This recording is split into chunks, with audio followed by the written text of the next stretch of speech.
다시 코로나 기세가 등등하고 또 오미크론이라고 하는 뜻밖의 이런 코로나로 인해서 다시 우리가 어려움 가운데 있습니다.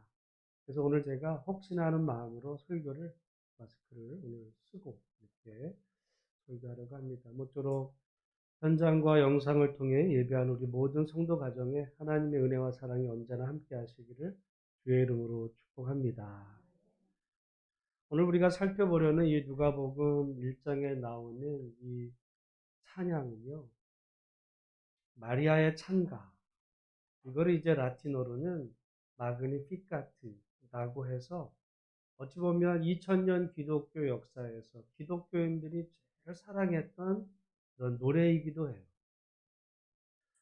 그런데 사실 오늘 우리들을 돌아보면 이 마리아의 찬가보다 우리 기독교인들에게 더 익숙한 하나님의 말씀은 어쩌면 시편 1편이라든지 시편 23편의 이런 말씀들이지 이 마그니피카트라고 하는 이 마리아의 찬가에 익숙하게 잘하는 분들이 많지 않아요.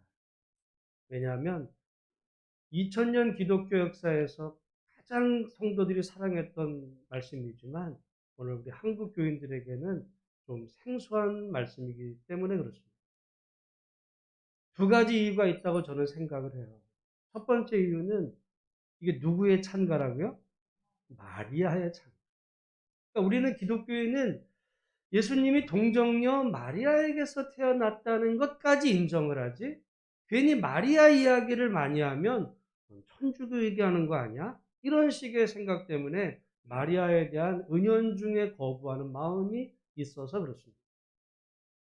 다윗 찬양도 있고 많은 이야기가 있는데 왜 하필이면 마리아의 찬가를 기독교인들이 봐야 되나? 이런 마음이 한 가지 있겠고요. 두 번째는 우리가 이후에 지금 보겠지만 이 마리아의 찬가의 실제 그 내용이 우리 한국 교인들이 생각하는 하나님 신앙과 굉장히 생소하게 느껴질 부분들이 있기 때문에 그렇습니다. 하나님의 이 말씀, 2000년 기독교인 소들이 너무도 사랑했던 말씀인데 왜 우리 한국 교인들은 여기에 기록된 이 하나님의 이 찬양 내용이 왜 생소하게 느껴질까? 어디에 문제가 있는 것일까 하는 부분을 오늘 함께 살펴보기 원하는데요. 이 말씀의 배경은 잘 아시는 대로 누가복음 1장을 시작하면서 이제 사가랴와 엘리사벳 이야기로 시작을 하죠. 사가랴는 제사장이었고 엘리사벳과의 사이에 오랜 그 결혼 관계에 있었지만 두 사람 사이에는 문제가 하나 있었어요. 뭐죠? 아들이 없었어요. 오랜 동안 다른 모든 가정들을 보면 다 있는 그 아들의 그 문제를 놓고 엘리사벳과 사가랴는 평생을 하나님 앞에 기도합니다. 그러나 응답이 없었을 때 이제 사가랴가 제사장의 직무를 감당하기 위해 성전에서 기도할 때 주의 사자가 나타나서 사가랴에게 이야기하죠. 사가랴여 무서워하지 말라. 너의 간구함이 들린지라 내 아내 엘리사벳이 내게 아들을 낳아 주리니 그 이름을 요한이라 하라. 그리고는 실제로 그 말씀대로 엘리사벳에게 이제 아들이 생겼죠. 그로부터 6개월이 이제 지나고 났을 때 주의 천사 가브리엘이 이제 마리아에게 나타납니다. 당시 마리아는 요셉과 약혼은 하였지만 정식 혼인하지 않은, 그러니까 우리도 옛날에 약혼식을 했지만 결혼식을 하지 않았기 때문에 두 사람 사이에는 아이가 생길 수가 없는 그런 상황에서 주의 천사가 마리아에게 이야기하는 것입니다. 마리아여 무서워하지 말라. 내가 하나님께 은혜를 입었느니라. 보라 내가 잉태하여 아들을 낳으리니 그 이름을 예수라 하라. 아니 약혼을 했고 아직 혼인하지 않았는데 주의 천사가 그 마리아에게 내가 아들을 낳게 될 것이다. 여러분, 그러면 아들을 낳으려면 우린 일반적으로 하나님, 그러면은 이제 내가 조만간에 그 요셉과 이제 혼인식을 치른 이후에 아들을 낳게 해주세요. 조금 있다가 그 일이 진행되면 그러면 자연스럽고 모든 사람의 축복이 될 텐데 아직 지금 처녀의 몸인데 하나님께서 너에게 이제 아들을 잉태하게 될 것이고 그리고 아들을 낳을 텐데 그 이름을 예수라 하라라고 하니까 마리아가 대답을 하죠. 나는 남자를 알지 못하니 어찌 이 일이 있으리까라고 말하자 천사가 다시 말합니다. 성령이 내게 임하시고 지극히 높으신 이의 능력이 너를 덮으시리니 이러므로 나실 바 거룩한 이는 하나님의 아들이라 일컬어지리라. 보라 내 친족 엘리사벳도 늙어서 아들을 배웠느니라. 본래 임신하지 못한다고 알려진 이가 이미 6달이 되었나니 대저 하나님의 모든 말씀은 능하지 못하심이 없느니라. 그러자 그 말을 들은 마리아가 뭐라고 대답하냐면 주의 여종이오니 말씀대로 내게 이루어지이다. 그리고는 마리아가 엘리사벳을 이제 찾아가죠. 그때 엘리사벳이 성령이 충만해서 마리아를 바라보며 여자 중에 내가 복이 있도다. 내 태중의 아이도 복이 있도다. 내 주의 어머니가 내게 나아오니 이 어찌 된 일인가. 보라 내 문안하는 소리가 내 귀에 들릴 때 아이가 내 복중에서 기쁨으로 뛰돌았도다. 주께서 하신 말씀이 반드시 이루어지리라고 믿은 그 여자에게 복이 있도다. 라고 말하자 그 말을 들은 마리아가 이제 하나님을 찬양하는 노래가 오늘 우리가 함께 교독했던 이 마그니피카트 누가복음 1장 46절 이하의 말씀입니다. 오늘 먼저 우리가 살펴보기 원하는 것은 이 엘리사벳과 마리아 두 사람은요 완전히 전혀 상반되는 상황 가운데 있었어요. 엘리사벳은 경건한 가정을 이루었고 오랫동안 그 아들 문제를 놓고 기도했지만 무슨 일인지 하나님께서 그 가정에 자녀를 주지를 않았어요. 어쩌면 그때쯤 되면 포기할 법도 한데 정말 하나님 앞에 간절히 기도하는 가운데 어느 날 뜻밖의 하나님께서 사가랴와 엘리사벳 가정에 이제 아들을 낳게 하신 그 하나님, 그 오랜 기도의 간구에 우리 하나님께서 응답하신 거죠. 저는 먼저 오늘 우리 성도들 가정에 여러 가지 기도 제목이 있습니다. 여러분, 가정이 두 사람이 가정을 이루어서 아들을 갖는 것은 일반적인 일에서는 어떻게 보면 너무도 당연한 일인데 희한하게 엘리사벳 가정에는 자녀가 없었어요. 여러분, 저는 우리가 가만히 돌아보면 우리는 어떻게 보면 오늘 우리가 누리고 있는 이 여러 가지 것들이 때로는 너무 당연하게 생각할 때가 있어요. 너무 당연해. 근데 어떤 사람에게는요, 오늘 우리가 당연하게 여기는 것들이 정말 귀한 것이라고 생각될 만큼 없는 경우들도 너무너무 많은 거죠. 여러분, 그래서 오늘 우리가 하나님 앞에 나아가면서 먼저 하나님이 우리에게 이미 주신 거, 없는 거, 아직 내가 받지 못한 그거보다 하나님이 먼저 내게 주신 것으로 인해 감사할 수 있는 은혜가 있기를 간절히 소망합니다. 그런데 지금 엘리사벳은 어떻게 보면 남들은 다 있는 것인데 그 가정이 없었을 때 정말 안타까운 마음으로 하나님 앞에 기도했더니 실망하지 않고 기도했더니 정말 하나님께서 은혜로 이 엘리사벳과 사가랴 사이에 아들을 주신 하나님. 여러분 오늘 우리가 먼저 주신 은혜에 감사하고 그러나 우리가 기도하지만 어떻게 보면 욕심이 아니잖아요. 엘리사벳이 아들을 구한 게 무슨 욕심이겠습니까? 어떻게 보면 당연한 거였는데 때로는 우리는 너무도 당연하다고 생각되는 것이 되게 부족하지만 그러나 그 기도 제목을 놓고 하나님께 기도할 때 우리가 알 수 없지만 반드시 하나님께서 하나님의 때에 좋은 것으로 채워주시는 우리 하나님. 오늘 벌써 2021년도를 우리가 이제 또 한 달밖에 남지 않았는데 말이죠. 돌아보면서 내가 기도해서 응답받은 것도 있고 기도했지만 또는 수십 년 기도했지만 아직 응답받지 못한 게 있습니다.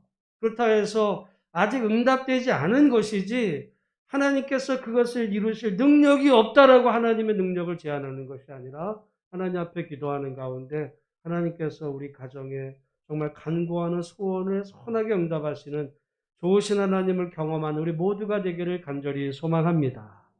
반면에 마리아는요, 아들을 원하지 않았어요.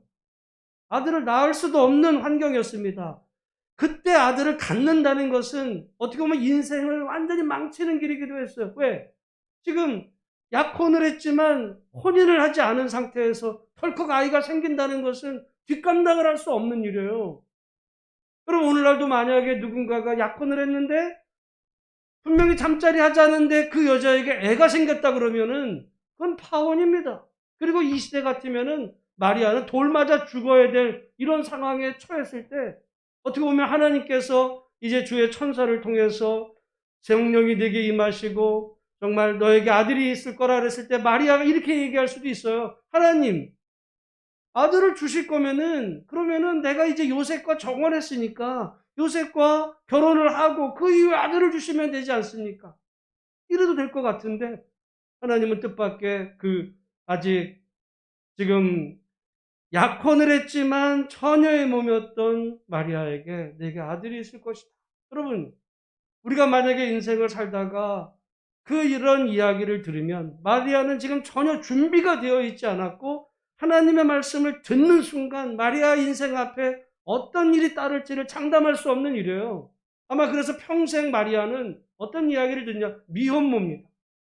여러분, 요즘도 누군가가 미혼모 소리를 듣는다면 비난의 대상이 될 법도 한데 이때라면 말할 수도 없는 거예요. 이건 그냥 돌 맞아 죽는 일이고, 그래서 우리가 마태복음에 왜 그 요셉이 정말 의인이라고 했냐면은 여러분, 사실은 그 시대 율법으로 보면 마리아는 요셉이 돌로 쳐 죽여야만 되는 이런 상황 가운데 있을 때 도리어 요셉이 가만히 끊으려고 했던 건요, 그건 대단한 결심이었고 아마 그 시대로 보면 요셉은 바보 소리 들어야 될 그런 위치입니다. 그래서 여러분, 제가 전에 우리 누가복음에 보면 이제 요셉과 마리아가 호적하러 베들레헴 땅에 갔을 때 그때 왜 그 사람들이 거기에 요셉과 마리아가 이제 아이를 낳을 그 방을 얻지 못했을까? 많은 사람들은요, 명절에 너무 많은 사람들이 여간방이 꽉꽉 찼다. 늦게 와서 그랬다라고 말하지만 늦게 와서 그런 게 아니라 있다가 쫓겨납니다. 성경을 자세히 읽어보면 있다가 쫓겨나는 것. 왜 쫓아냈을까? 왜 고향 사람들이 마리아와 요셉을 쫓아냈을까? 이유는 분명합니다. 왜? 요셉은 바보거든요. 왜냐하면 그 시대 율법으로 보면 아니, 약혼을 하고 지금 혼인하지 않은 마리아에게 아이가 생겼다면 이거는 누구의 시예요, 이게? 그런 마리아를 당연히 돌로 쳐 죽여야 되는데 버젓이 아내라고 지금 데려와서 호적하겠다고 그랬더니 이런 바보 같은, 그래서 쫓아내버려요. 그런 모욕을 감당해야 되는 것이 요셉만이 아니라 지금 마리아는 하나님의 말씀에 아멘하는 순간 마리아는요, 평생 뒤따라 다닐 비난을 감당해야 될 위험한 상황 가운데 있었어요. 그 가운데 그가 말을 하는 거죠. 그래서 여러분 1장 38절에 보면 마리아가 이르되 주의 여종이오니 말씀대로 내게 이루어지이다. 이 말은요, 그건 대단한 신앙의 결단입니다. 대단한 신앙의 결단. 여러분, 사실은 이건 아멘 한다는 것은, 이 하나님의 말씀에 아멘 한다는 것은 자기의 생명을 걸어야 되는 그런 일이었는데 그 상황에서도 주의 말씀대로 내게 이루어지이다. 여러분, 오늘 우리가 이 시대를 살아가면서 때로는 우리가 간절히 기도해도 응답되지 않는 문제들이 있을 수 있고요. 때로는 하나님께서 내가 전혀 준비되지도 않았는데 어떤 것을 명하실 때가 있습니다. 우리들의 생각에 보면 너무도 우리의 어떤 시간과 계획과 하나님이 하시는 방법이 다를 때가 있어요. 그러나 우리 하나님이 하시는 방법이 가장 좋은 것이라는 사실을 믿고 그 순간은 오해도 받을 수 있고 그 말씀대로 살아갈 때 어려움이 따를 수도 있지만 결국 그 마리아를 통해서 예수님을 이 땅에 보내신 정말 그 복의 근원되는 정말 놀라운 하나님의 아들을 낳은 영광을 입은 마리아를 생각해 볼 때 여러분 오늘 우리가 하나님 앞에 2021년도 이제 마무리를 하면서 성찬절을 준비하며 오늘 우리들의 고백 속에 이런 고백이 되었으면 좋겠습니다. 주의 여정이오니 말씀대로 내게 이루어지이다. 정말 하나님의 그 말씀이 나를 통해 이루어지기를 내가 간절히 소망합니다. 그런 믿음의 고백을 할 수 있는 우리 모두가 되기를 주의 이름으로 축복합니다. 그러는 와중에 지금 마리아가 하나님을 찬양하는 내용이 이 마그니피카트 마리아의 찬가예요. 이 마리아의 찬가가 어떤 내용인지 한번 여기서 말씀하시는 하나님을 우리가 살펴보기 원하는데 우리 46절부터 48절까지 한번 읽어보겠습니다. 시작. 마리아가 이르되 내 영혼이 주를 찬양하며 내 마음이 하나님 내 구주를 기뻐하였음은 그의 여종의 비참함을 돌보셨습니다. 보라 이제 후로는 만세 나를 복이 있다 일컬으리로다. 아멘.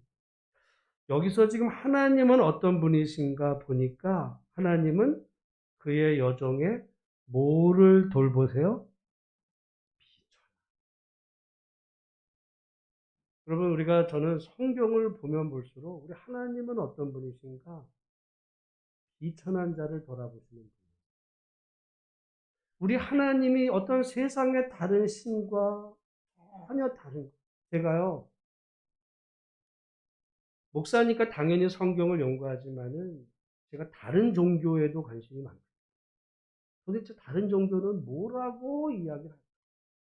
그리고 지금 우리나라에 불교, 유교 이런 것만 이슬람 이런 게 아니고요.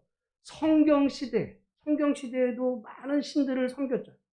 그런 연구를 좀 나름 제가 보는데 보면 볼수록 우리 하나님 신앙과 다른 모든 신앙이 결정적으로 다른 것을 하나로 이야기한다면 하나님은요, 그 세상에서 소외받고 그 버림받은 자들을 돌아보시는 분이라는 게 달라요.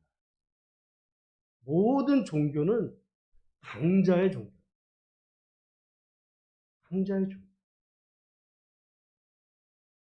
그래서 여러분, 성경은 태초에 하나님이 정말 천지를 또 인간을 지으셨다 그랬을 때 창세기를 보면 천지 만물과 인간을 지으신 하나님이 왜 인간을 지으셨나? 가만히 창세기 말씀을 보면요. 그거를 창조가 무슨 첫째 날 보고 둘째 날 그걸 과학적으로 증명한다. 이런 얘기 하는데 쓸데없는 얘기고요. 진짜 본질은 성경의 그 창세기에 하나님이 어떤 분이신가를 보면 하나님은 인간을 지으실 때 어떤 존재로 지으셨어요? 하나님의 형상. 하나님의 형상이라는 말은 다른 말로 하면 하나님을 닮은 모습. 하나님과 같은 존재. 그 얘기예요.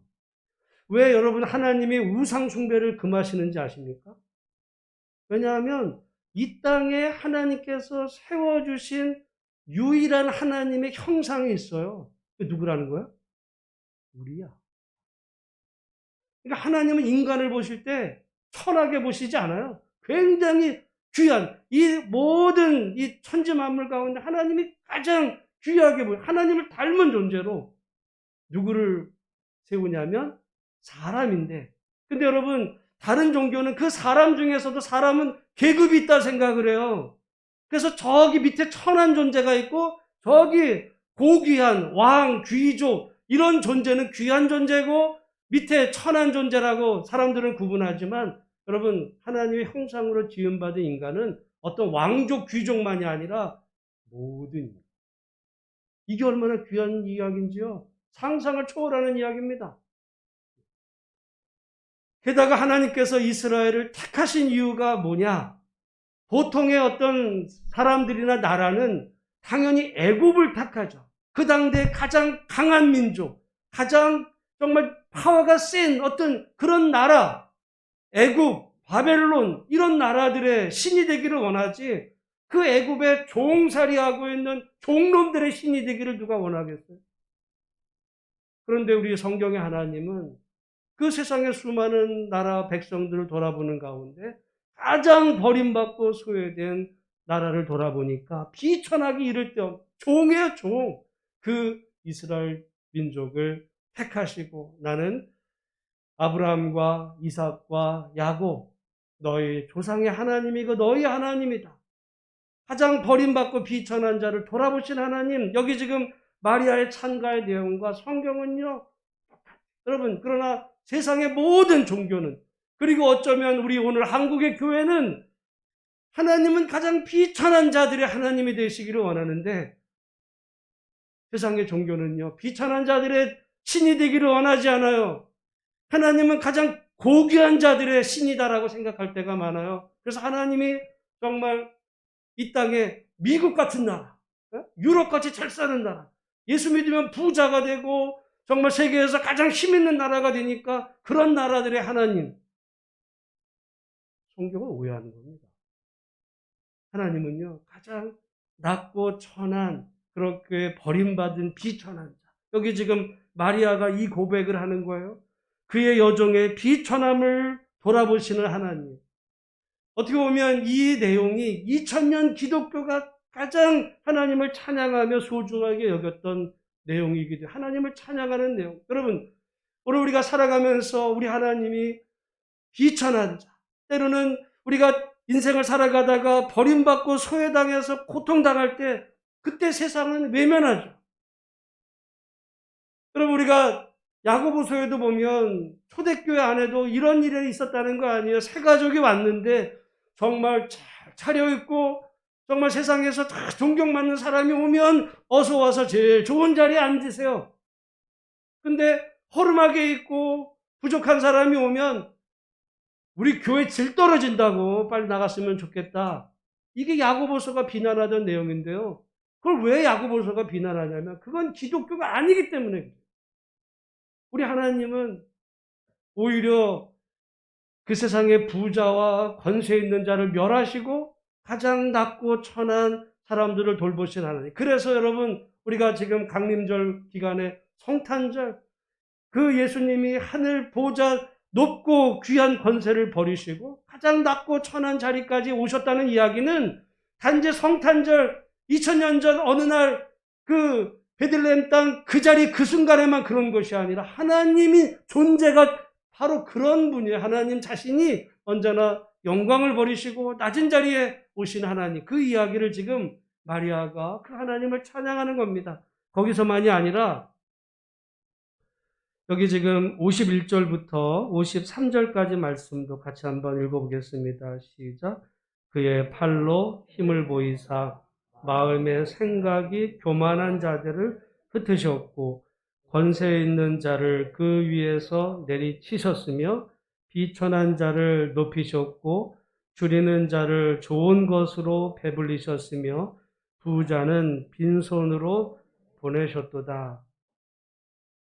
여러분 여기 보면 마음의 생각이 교만한 자들을 흩으셨다. 여기는 우리는 뭐 그러려니 할 수 있지만 52절에 보면 어떤 자를 그 위에서 내리치셨대요? 권세 있는 자. 여기 권세 있는 자라는 말은요. 정말 이 높은 자리에서 다스리는 자. 그러니까 세상에서 어떻게 보면 이 세상은 다 내 거야. 이 세상은 우리 거지. 어깨에 힘주고 그렇게 하는 사람들을 우리 하나님은 어떻게 한다는 거예요? 치신다, 끌어내리는 거예요. 끌어내리시고 그리고 누구를 대신 높으세요? 비천한 자를 높이시고. 저는 성경의 기독교 창세기서부터 요한계시록까지 하나님이 어떤 분이시냐? 하나님은 우리를 구원하시고 기도하면 복 주시고 행복하게 해주시고 자꾸 우리가 그런 우리들의 마음속에 있다 보니까 우리 그리스도인들이 암송하는 시는 시편 1편처럼 복 있는 자 그리고 시편 23편처럼 그가 우리 푸른 초장 쉴 만한 물가로 인도할 이런 분만의 생각을 하는데 가만히 여러분 성경의 이사야서나 선지서나 신약의 내용들을 다 돌아보면 우리 하나님이 어떤 분이시냐? 바로 이 얘기예요. 권세 있는 자를 권세 있다고 통치한다고 힘 있다고 교만해가지고 남을 이렇게 어떤 힘으로 누리는 자는 우리 하나님이 어떻게 하세요? 그냥 힘 있으니까 복 받았으니까 그러니 하고 두시는 게 아니라 끌어내리세요. 그리고는 반대로 비천한 자, 세상에서 버림받은 자, 아까 그의 여종의 비천함을 돌아보셨을 뿐만 아니라 그 비천한 자를 높이시는, 여러분 세상에 그 어떤 종교도 권세 있는 자를 내리치고 비천한 자를 높이는 그런 종교는 없어요. 다 비천한 자들은 좀 무시하고 니들이 좀 부족하고 하니까 비천하겠지. 그리고는 오히려 권세 있는 자를 어서 오세요. 이런 종교가 됐지만 성경의 하나님은 정반대. 아마 여러분 세상의 모든 종교는 차라리 애굽의 신이 되기를 원합니다. 바벨론의 신이 되기를 원해요. 그런데 우리 성경의 우리 하나님은 그들을 버리시고 오히려 이스라엘을 택하시는 하나님. 여러분 요즘 우리가 이걸 오해하면 말이죠. 지금 전 세계를 이끌어가는 나라는 미국이지만 그 미국의 그 핵심은 어딘 줄 아세요? 유대인. 여러분 유대 그 자본, 유대인의 자본, 이거 무서운 거예요. 미국 실제로 유대인 자본이 움직이면 미국도 넘어갑니다. 그러니까 어떻게 보면 우리 하나님께서 이미 2000년, 몇천 년 후를 내다보시고 21세기의 전 세계를 이끌어갈 어떻게 보면 제일 노벨상도 많이 받고 어떤 금융이나 모든 면에서 뛰어난 이스라엘 민족을 내가 뛰어나니까 내가 택하겠다. 미리 알아보시고 택한 게 아니에요. 성경에 보면 이스라엘을 왜 택하세요? 세상에서 그들이 제일 미천했기 때문에. 세상에서 그들이 가장 부족했기 때문에 그들을 오히려 택하셔서 약하고 소외당한 자를 택하셔서 강하고 권세 있는 자를 부끄럽게 하시는 하나님. 그래서 나중된 자가 먼저 된 자를 뛰어넘도록 결국은 그 하나님의 은혜로 지금 이스라엘 민족이 복을 받아서 이렇게 세계를 이끌어가는 그런 지도하는 민족이 되었지만 혹시라도 그들이 지금이라도 우리가 이렇게 세상에서 뛰어난 것은 우리 민족이 스스로 그래서야 우리는 태생적으로 머리가 좋고 힘이 있는 민족이야라고 그렇게 생각하는 순간 우리 하나님은 권세 있는 자를 끌어내리시고 세상에서 약하고 소외된 백성들을 높이시는 하나님. 그래서 하나님이 제일 싫어하는 게 뭐라는 거예요? 교만. 교만이라는 것은 내가 이렇게 어떤 자리에서 높임을 받는 것은 당연한 권리야라고 생각하는 그 순간 하나님은 마음의 생각이 교만한 자들을 흩어버리시고 권세 있는 자를 그 위에서 내리치시고 그리고는 이제 비천한 자를 높이실 뿐만 아니라 53절 같이 한번 읽어보겠습니다. 시작. 줄이는 자를 좋은 것으로 배불리셨으며 부자는 빈손으로 보내셨도다. 여러분 세상의 종교는요. 줄이는 자는 관심이 없어요. 누구에게 관심이 있습니까? 부자에게 관심이 있어요. 부자. 여러분 저는 안타까운 사실 가운데 하나가 우리 어떻게 보면 이제 이게 복이었는데 오해하면 말이죠. 한국의 기독교는 정말 이 한국 사회에서 주류입니다. 모든 면에서 기독교가 주류예요. 우리는 아직 부족하다. 여러분 아니에요. 정치, 경제, 사회 모든 면에서 한국 기독교가 주류 중에 주류입니다. 그런데 가만히 보면 한국의 기독교를 대표하는 지역이 있어요. 어디예요? 강남.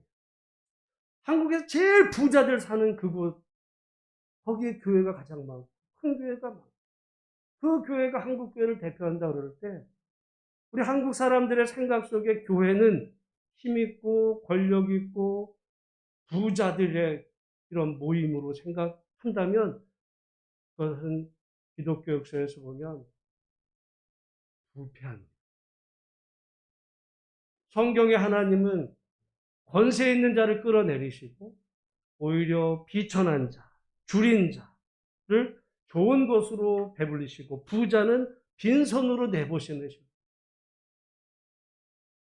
그런 하나님인데 오늘 우리가 어쩌보면 성경의 그 하나님의 이 말씀은 그냥 귀를 닫고 눈을 감으면서 우리 하나님은 그냥 우리에게 더 좋은 것을 항상 채워줘. 부자는 더 부자가 되게 하시고 가난한 자는 지 능력과 그냥 없는 대로 살아도 어쩔 수 없는 것으로 만약에 우리가 생각한다면 여러분 그것은 하나님에 대한 배교입니다. 하나님의 배교. 그래서 2000년 기독교 역사에 이 마리아 찬가를 소중하게 여겼던 것은 그냥 마리아가 노래했다 뭐 이런 내용이 아니라 여기에 나온 이 신앙이 뭔가 우리 하나님은 이 천한 자를 들어 자리를 높이시고 오히려 세상에 권세 있는 자를 끌어내리셔서 그래서 교만하지 않게 하시고 비천에 처한 자들이 절망하지 않도록 소망을 주시는 하나님. 왜냐하면 하나님 앞에 모든 사람은요 다 귀하기 때문에 그렇습니다. 여러분 그래서 이 이야기가 단지 마리아의 찬가가 아니라 이후에 예수님의 모든 내용들을 보면 다 이 얘기입니다. 그래서 그 시대에 가장 종교적으로 권세 있었던 바리새인 사두개인들 앞에서는 그들을 끌어내리세요. 그들의 뒤에 감춰졌던 그 모습들을 적나라하게 보여주시고 그 시대에 가장 소외받은 자들을 오히려 높이시는 하나님. 그게 예수님이에요.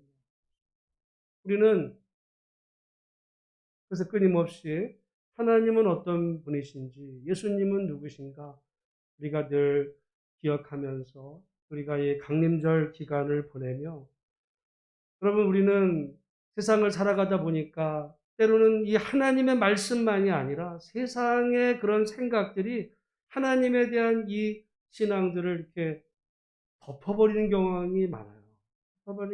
그래서 성경의 하나님보다 그냥 세상이 좋아하는 또 내가 바라는 대로의 그런 신앙생활을 우리가 할 때가 있는데요.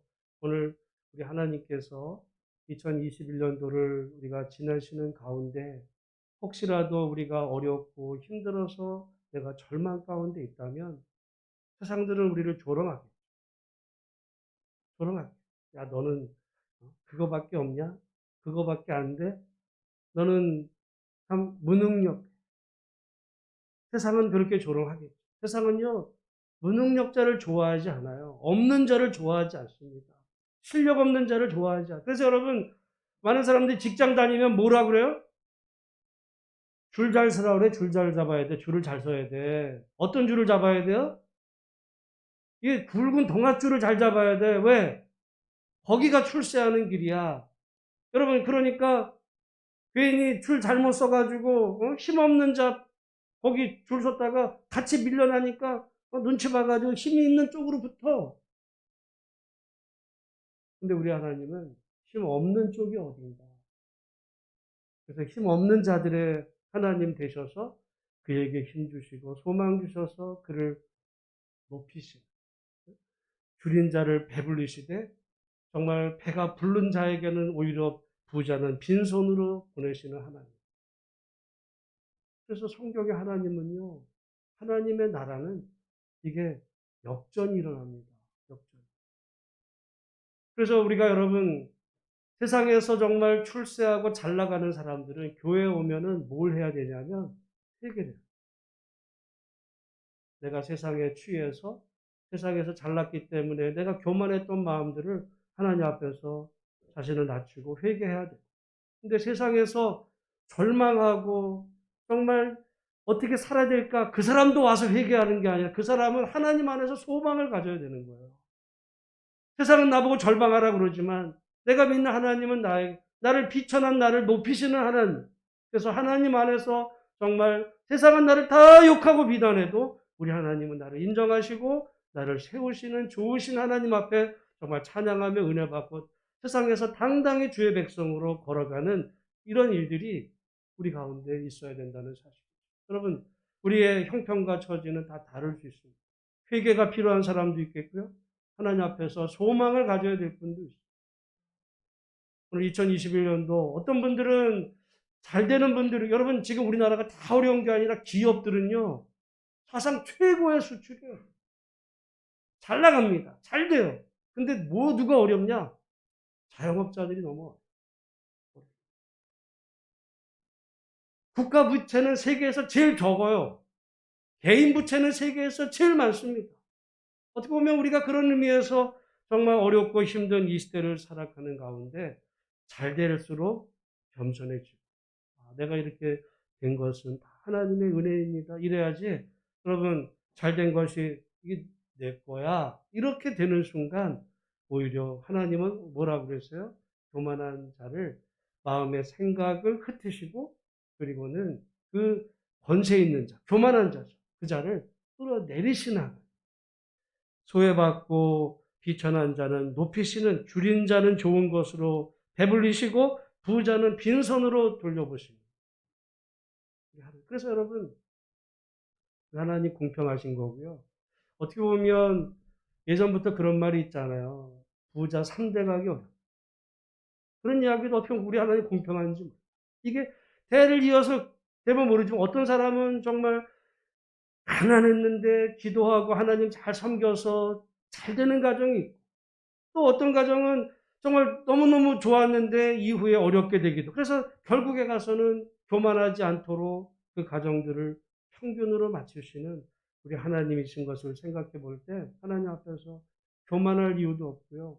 절망할 이유도 없는 것 같습니다. 우리가 잘 되고 모든 것이 평안하면 주신 하나님 앞에 감사하고, 지금 내가 남들 다 가졌는데 나는 없는 것 같다면 절망하는 것이 아니라 줄인 나를 배불리게 채워주시는, 비천한 나를 높이시는 하나님을 붙잡고 정말 이 어려운 시대에 주님과 동행하며 승리하시는 우리 모든 성도들이 되기를 주의 이름으로 축복합니다.